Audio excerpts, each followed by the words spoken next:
लेकिन आज उन विचारधाराओं में जा करके सनातन संस्कृति धाराशायी होती चली जा रही है। आज हिंदू भय में जीना शुरू हो गया है। भारत के 13 राज्यों में ये हिंदू सम्मेलन नहीं हो सकते, भागवत कथाएं नहीं हो सकती। क्यों? क्योंकि वहां हिंदू अल्पसंख्यक हो चुका है। ऐसा सपना आने वाले समय में हम सबको देखना ना पड़े, इसके लिए युवाओं से आह्वान किया जाता है। आज सनातन के लोग कहते हैं महाराज जी ऐसी महंगाई में बच्चे पालना बहुत मुश्किल बात है। हमने इस पर रिसर्च किया। हम तो मांग कर रोटी खाते हैं, मांग कर कपड़े पहनते हैं, हमारी कोई फैक्ट्रियां नहीं है, लेकिन इस पर हमने रिसर्च किया कि क्या वाकई जिसके पास ज्यादा बच्चे हैं वो परेशान होगा या उसे खाना नहीं मिलेगा। हमने ऐसे बच्चों को पढ़ाने के लिए एक संकल्प लिया। सदस्य बाबा जी बैठे हैं। आज से 25 साल पहले वो संकल्प हुआ कि जो गरीब अनाथ ऐसाई बच्चे हैं हम उन्हें अच्छे स्कूलों में पढ़ाएंगे। हरिओम आश्रम कड़वा पानी की स्थापना हुई और उसमें केवल 2 बच्चे हमारे पास कुमाऊं से आए। उन 2 बच्चों से हमने उस कार्य को प्रारंभ किया और लगभग सैकड़ों बालक और बालिकाओं को शिक्षा देने का कार्य किया। मैं तो देखा नहीं हूं कोई बच्चा भूखा पड़ा है या किसी ने वस्त्र ना पहना हो। इस तुच्छ मंशा को निकाल करके तिलांजलि दे। और ध्यान रखें सनातन संस्कृति में यह भी वर्णित है कि एक बच्चा नहीं होना चाहिए, एक को अशुभ माना जाता है। एक किसी का हुई हो ना, एक किसी का रही हो ना। अरे जिस बाप के 4 बेटे नहीं उसको कन्या देने वाला कौन होगा? जरा चिंतन तो करो। जिसके 4 बेटे होंगे वो बूढ़ा खुश होकर अपने बेटों के कंधों पर जाता होगा। ऐसी मंशा के साथ अगर सनातन के लोग जीवन जिएंगे तो सनातन संस्कृति बचेगी। नहीं तो जिहादियों से आने वाले समय में मैं इस धर्म युद्ध को होते हुए देख रहा हूं।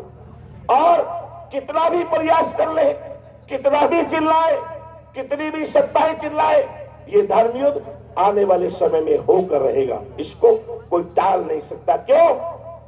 क्योंकि जिहादियों को प्रेम प्यार से न रहना आता है न जीना आता है। केवल उन्हें यही आता है इसको मारो, इसको काटो, इसको खाओ।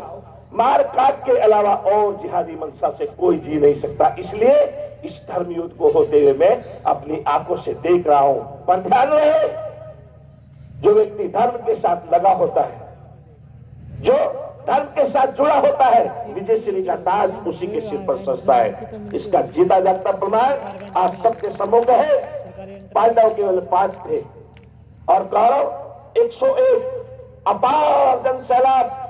और उसके बाद भगवान नारायण की अक्षौनी सेना भी मान कर ले आया दुर्योधन, जिस सेना को कोई परास्त नहीं कर सकता और जिसमें ऐसे ऐसे धर्म योद्धा गुरु अकाल मृत्यु जिन्हें नहीं मार सकती, ऐसे ऐसे योद्धा जिसमें थे। लेकिन क्या हुआ? जब धर्म युद्ध प्रारंभ हुआ तो विजय किसकी हुई? किसकी हुई? जोर से बोलो, विजय किसकी हुई? जो पीछे बैठे हो बताए। इसका माने आप सब लोग अपने बुजुर्गों के साथ नहीं बैठते, साधु सन्यासियों के साथ नहीं बैठते। सुनो उन वीरान वीरानाओं की कथाओं को सुनो जो धर्म के साथ रहते हैं। उनको परेशान किया जा सकता है, उनको दबाया कुचला जा सकता है, लेकिन दुनिया में कोई उन्हें बाहर नहीं सकता। और ऐसा ही हम अपने ग्रंथों में देखते हैं। 5 पांडव, विजयश्री का ताज उनके सिर पर सजा और 101 कौरव और भगवान की छोड़ी सेना भी सारी की सारी उस युद्ध में मारी गई। ध्यान रखना, ये कितने भी संख्या में बढ़ जाए, अगर आप अपने संस्कारों के साथ, अपनी शुद्धता के साथ, अपने धर्म पर पूरी ताकत के साथ लगे हुए हैं तो सच मानो धर्म आपके साथ सहाय होकर रहेगा। धर्म आपकी रक्षा और सुरक्षा करेगा। लेकिन जब हम जैकट बन जाएंगे, जब हम अपनों को ही गिराने का कार्य करेंगे तो बख्शे नहीं जाएंगे। इसलिए मैं ज्यादा समय ना लेता हुआ इतना ही कहूंगा कि अपने बच्चों को संस्कारवान बनाओ और अपने धर्मस्थलों पर आओ, अपने बच्चों को शाखाओं में भेजो और समय समय पर ऐसे गुरुओं के सानिध्य में बैठकर सत्संग सुनो जिससे धर्म बचेगा। नहीं तो आने वाला समय ज्यादा अच्छा नहीं है। भारत माता की, भारत माता की।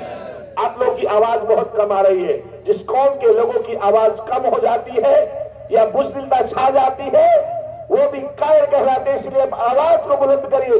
कौम से हम हिंदू हैं, हिंदुस्तान हमारा है। कौम से हम ऐसी आवाज नहीं, इतनी कम आवाज में काम चलने वाला नहीं है।